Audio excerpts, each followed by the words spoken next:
She's a media producer, actress, talk show host, and philanthropist. She's best known for her talk show. She is worth $3 billion. She's Oprah, and here are her top 10 rules for success. The way through the challenge is to get still and ask yourself, what is the next right move? Not think about, oh, I got all of this stuff. What is the next right move? And then from that space, make the next right move and the next right move. And not to be overwhelmed by it because you know your life is bigger than that one moment. You know you're not defined by what somebody says is a failure for you, because failure is just there to point you in a different direction. Nothing about my life is lucky. Nothing. A lot of grace, a lot of blessings, a lot of divine order, but I don't believe in luck. For me, luck is preparation meeting the moment of opportunity. There is no luck without you being prepared to handle that moment of opportunity. And so what I would say for myself is that because of my hand and a force greater than my own, I have been prepared in ways that I didn't even know I was being prepared for. And the truth is, for me and for every person, every single thing that has ever happened in your life is preparing you for the moment that is to come. You don't have to hold yourself hostage to who you used to be or anything you ever used to do. Because who has lived and hasn't made mistakes? When I think about my 20s and what a foolish girl I was and how I would give over my power to men who really didn't mean me well, but now I hold no grudges against them either, because I realized I'm the one who gave over the power because I didn't know any better. And now that I know better, I know I don't have to do that again. It's one of the most powerful lessons any of us can ever know. I say to my girls all of the time that your real work is to figure out where your power base is and to work on the alignment of your personality, your gifts that you have to give, with the real reason why you're here. That's the number one thing you have to do, is to work on yourself and to fill yourself up and keep your cup full. Keep yourself full. Now, I used to be afraid of that. I used to be afraid, particularly from people who say, oh, she's so full of herself. She's so full of herself.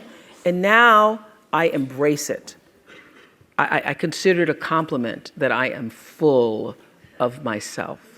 Because you only when you're full, I'm overflowing, my cup runneth over. I have so much to offer and so much to give. And I am not afraid of honoring myself. You know, it's miraculous when you think about it. And I would say to my team, well, it doesn't matter, because every season somebody else was coming out. One talk show, two talk shows, three talk shows. There have been over 100 talk shows since we started. But every time I would feel like, all right, got to step up our game, got to step up our game. The way you step up your game is not to worry about the other guy in any situation, because you can't control the other guy. You cannot control the other guy. You only have control over yourself. So it's like running a race. The energy that it takes to look back and see where the other guys are takes energy away from you. And if they're too close, it scares you. So that's what I would say to my team all the time. Don't waste your time in the race looking back to see where the other guy is or what the other guy is doing. It's not about the other guy. It's about what can you do. You just need to run that race as hard as you can. You need to give it everything you've got all the time for yourself. My grandmother was a maid. That's all she ever knew. The only real expectation she held for me was that I would one day become a maid and, in her words, have some good white folks, meaning people who would not speak negatively about me, who would allow me to take food home, who would be good to me, would treat me with some level of dignity and respect. That was my grandmother's dream for me. But I had another dream for myself. another, more than a dream. I had a belief for myself. And I remember watching her hang out clothes on a line one day and say to me, you have to watch me, Oprah Gail, because one day you'll have to do this for yourself. And knowing inside myself that that was not going to be my life. Don't know how I knew it, other than that thing that we all have, intuition or an instinct that said, no, this will not be my life. But because I sensed that and was connected to that, and I remember it was a very still moment.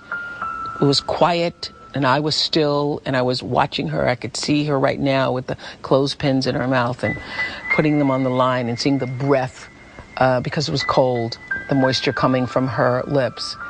And I knew that that would not be my life. I knew that I will not be hanging clothes on a line in a backyard in Mississippi. So I was either 4 or 5 years old. And that belief that that would not be my life is what I held on to for the longest of times.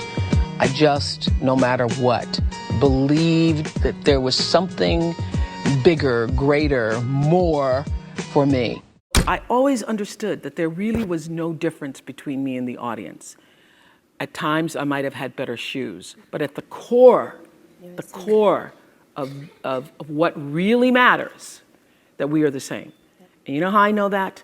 Because all of us are seeking the same thing. You're here at this fabulous school, and we'll go out into the world and each pursue based upon what you believe your talents are, what your skills are, maybe your gifts are, but you're seeking the same thing. Everybody wants to fulfill the highest, truest expression of yourself as a human being. That's what you're looking for. The highest, truest expression of yourself as a human being.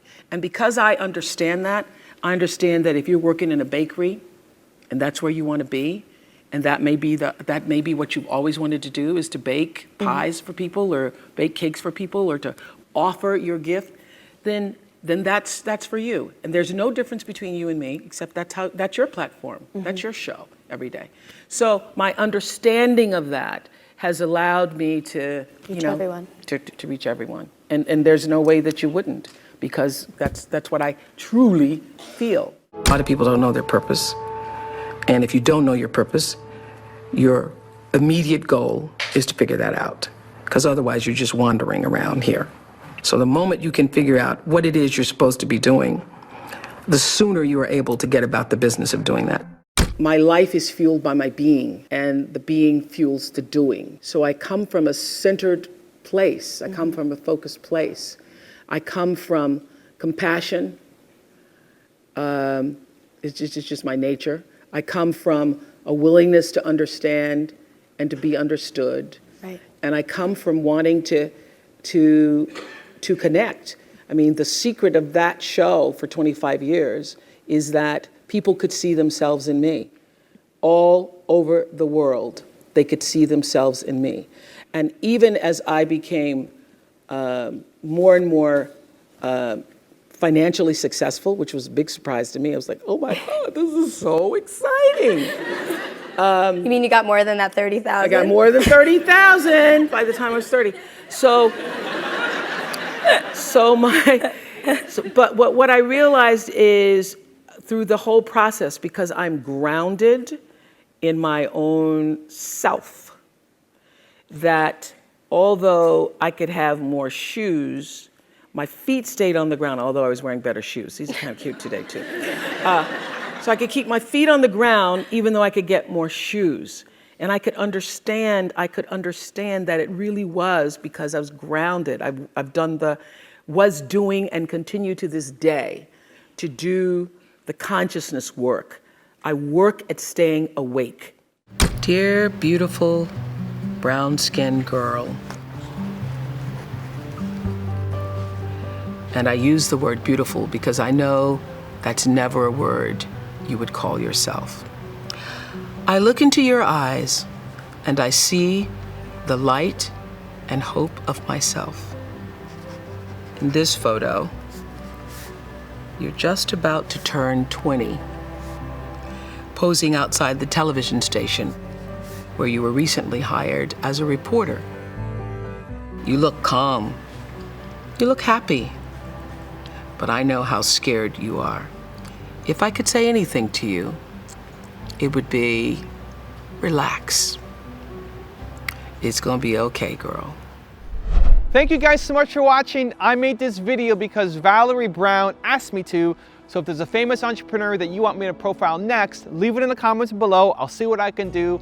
I'd also love to know which of Oprah's top 10 rules you connected with the most. Leave it in the comments and we're gonna join in the discussion. Thank you so much for watching. Continue to believe, and I'll see you soon.